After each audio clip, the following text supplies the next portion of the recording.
Witchcraft has been normalized in today's society. It has been allowed to get to this capacity because people are ignorant about what witchcraft is. This is why the world has become so corrupt, and this is why people have become so evil. This random witchy looking lady comes through the drive thru and she hands me this bracelet, and the bracelet's like all crystals. And as I'm holding it, she starts to explain what it is. But you guys, what the what? Hey, you guys, my name is Brianna, which means high, exalted, noble, and strong. And today I'm going to be telling a story from my past about what everyday witchcraft is and how it goes. God gave me the mission to tell this story at 3:42 in the morning. So without further ado, let's go ahead and get right into it. These events happened during my wilderness season. I had just parted ways with my family, was dealing with a narcissistic ex, and in the midst of two jobs to attempt to climb my way out of, waiting on God. You guys, everything from this story happened within a span of a month, and all the major events happened within 24 hours, leading to my body being attacked through illness. Factor one: the main manager at my first job became obsessed and jealous of me early in my position. I felt the shift in the second shift that I worked with this woman. Anything I did offended this manager. I quickly noticed that she enjoyed getting me overwhelmed or bothered. And to play out her plan, she started playing with my schedule. I vividly remember this creepy look that she gave me when I told her that I had full availability during the entire week except for Saturday because that's the Sabbath. Then she proceeded to only schedule me for like 2 days every week and then constantly asked me to come in on Saturdays. Then came the simple jabbing comments, the mocking with other coworkers. Then she was fiercely passive aggressive when I told her that I had gotten a second job. I gave her the exact days that she had been scheduling me, but she still proceeded to take me off the schedule and then start sending me home early. She then found out that I was just picking up shifts on my other job, so she started basically harassing me over and over again, asking me to come in at random times and then also asking me to come in on the days that she knew for a fact that I had given to my other job. So then she schedules me for a couple of days again, but on these couple of days, she scheduled me for days where it was a shift that was all day long, and she gave me limited help. So we're gonna pause factor number one at this first day I'm working this extra long shift and I'm overwhelmed and tired. So remember, all these events are happening at the same time. So we're gonna move on to factor number two. All right. So at the same time that all this is going on at work, at home, my ex allows his sister to come stay with us for a week because she was having some relationship issues. So she comes to stay, and you guys, I must tell you that his sister has to be one of the most demonic people that I know of. And it's crazy because she does a lot of talking about God, but she's extremely demonic. It doesn't make any sense to me. And so when she comes in for like what I call a week of hell. And she brings so much demonic things into the home. I honestly attempted to keep cordial, but my spirit honestly rejected what she was bringing. God was also sending me dreams about her true intentions and what type of person she was really like. But eventually she leaves, and the week after she leaves, my ex was off for an entire week. And you guys, I just want to say this. This is all I gotta say to sum up the situation. I could barely deal with the amount that he would drain me on the days that he would be off. He was always at work and would rarely take a day off. So the days that he would be off and we would have to be together, it would drain me and I would suffer for that entire day. So imagine me having to be around him for an entire week. And it's crazy because this man never takes vacations. It just so happened to all sum up and tie up and happen so perfectly that way. And then on top of that, the gym was closed. I was unable to go to the gym and get away, and there was no escaping, you guys. And then on top of that, this was the week that old girl gave me off. So I was completely off for that week as well. Fast forward 1 week. It's the day of my manager scheduled me for that extra hard day. This random witchy looking lady comes through the drive through and she hands me this bracelet with a card in the middle of it. So I grab it, of course. And then after she hands it to me, like I'm holding it on the sides, I'm holding it like this on the sides of the card, and then the bracelet's in the middle. And the bracelet's like all crystals. It's like you know how a beaded bracelet would look, but it's crystals instead. And as I'm holding it, she starts to explain what it is. She knew what she was doing because she gave it to me before explaining to me what it was. So I'm holding it, and she's like, "Okay, That's a crystal bracelet, and I do all types of crystal work, and I've given a crystal bracelet to almost everybody up here. If you ever need anything, just let me know." So as she's sitting there explaining to me, I'm just sitting there thinking, like, What did she just give me some crystals and just force it upon me like that? Are we to this point of not knowing what witchcraft is, that witches is out here giving us little crystals and everybody's accepting one and not knowing what it's doing for them, and they just gonna force it on us like this? I must have. I was like, okay. So I wasn't really thinking in the moment because usually when they approach me, I'd be like, oh, I'm a Christian. I believe in God. I don't do all that.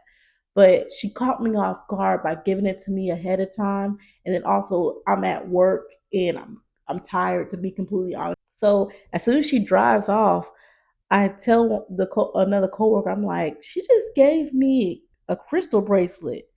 And I'm like, I don't do all this. And so I threw it in the trash. And I was meaning to wash my hands, but I didn't. But I think I said a quick little prayer before helping the next person in the line because we were also really busy and it was only two of us on the shift at the time. So I just kind of had to go back into work after saying my little prayer. But you guys, what the what? So after she gave me the crystals, we're getting to the point of the end of the night. And I started to get real hungry because I was there all day, moving around all day. So I was real hungry by the end of the shift. And my ex was in the midst of love bombing me. And he had made some good wings about 2 times the week previous. And he was talking about he was gonna make them this that night too. So I was excited.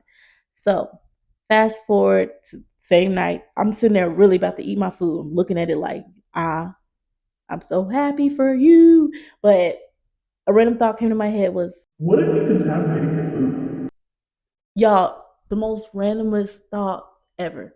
Don't even know where it came from. Ignored the thought. I was hungry, went ahead and ate. Even though they tasted weird, they had a weird tangy taste to them, and they were overly salty. All right, moving on to factor number 3. It's getting to the end of the night. It's kind of late at this point, and what's crazy is as I was making the script for this video, God had me go back to my messages to review my message for my sibling. That's what factor number 3 is. And I thought that they had messaged me like a day after. Y'all, this is how tired I was mentally because I didn't even really know when the text message came in. But I had gotten a text message from one of my siblings that same night.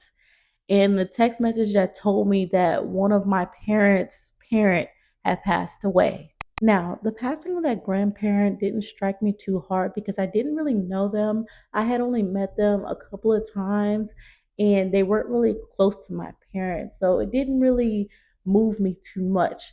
What moved me was the fact that even though that situation is what that is, I knew that parent was expecting me to come back to my family, although it wouldn't be healthy for me to be with them through this tough time because I don't think it's really a tough time because there was no relationship there. My thought is I'm looking at it with clear eyes, as in there's no relationship there. There's no relationship there with us either because of the narcissism, narcissism.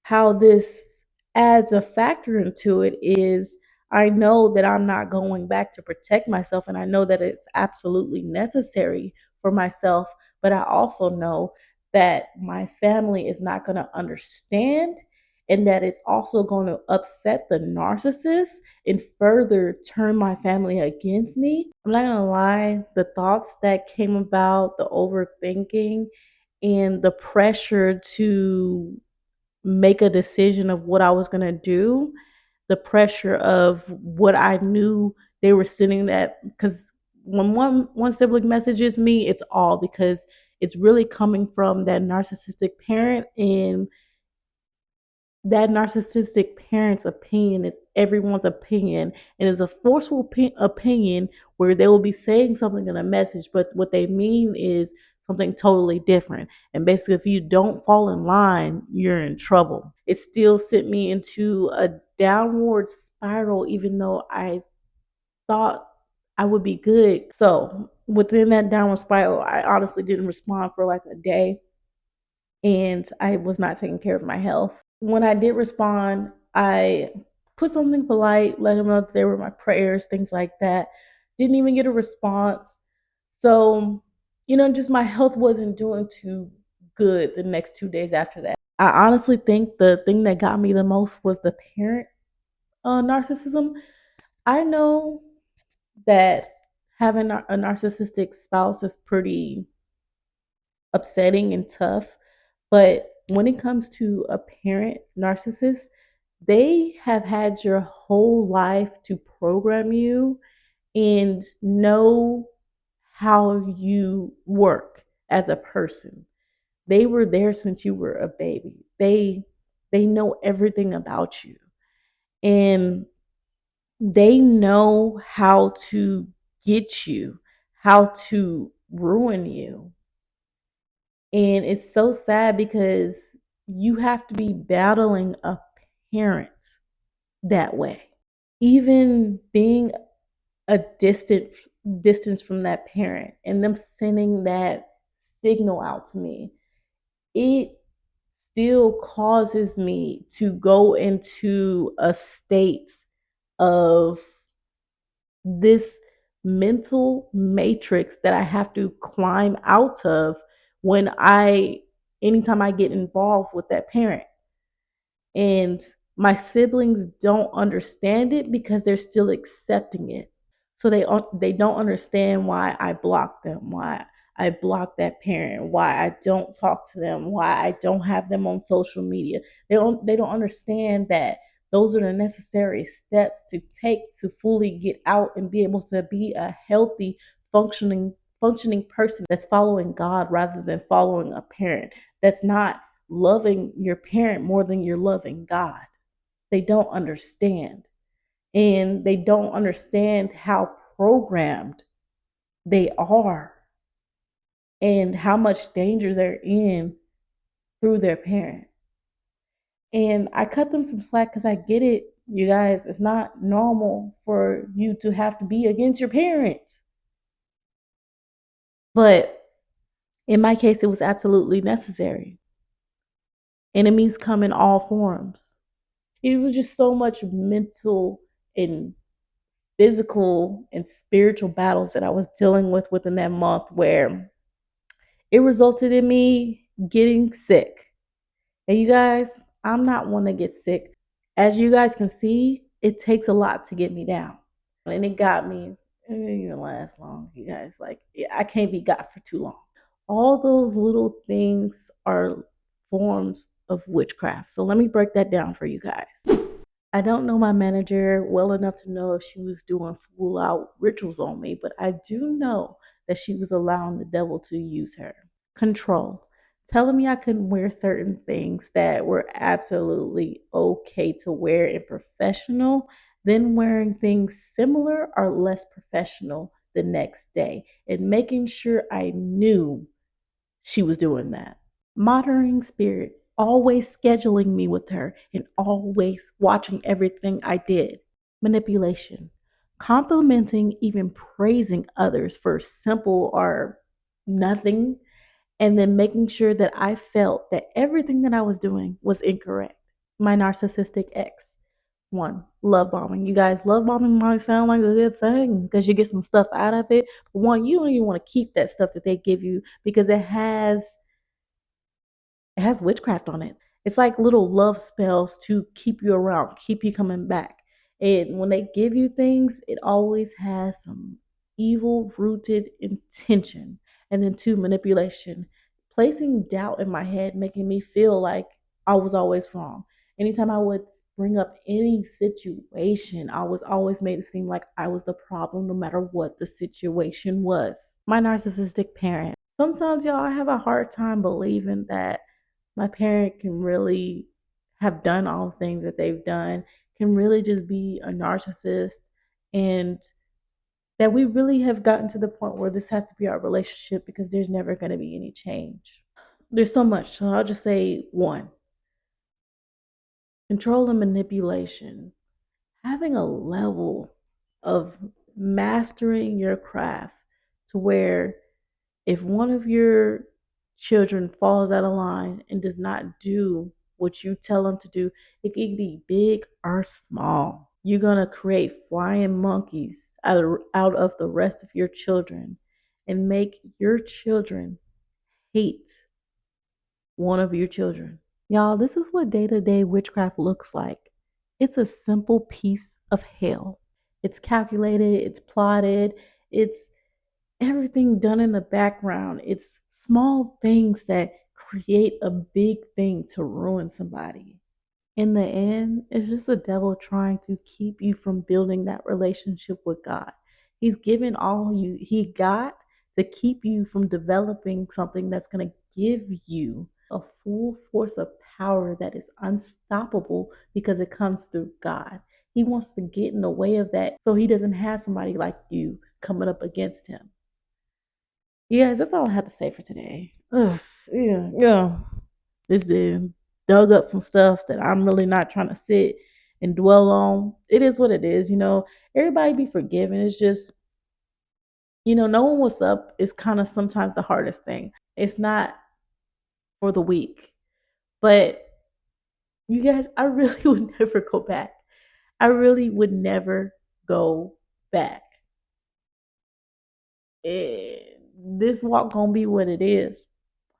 And I know if I'm not in a place where I want to be, it's because of something that I'm doing. God is just working on me.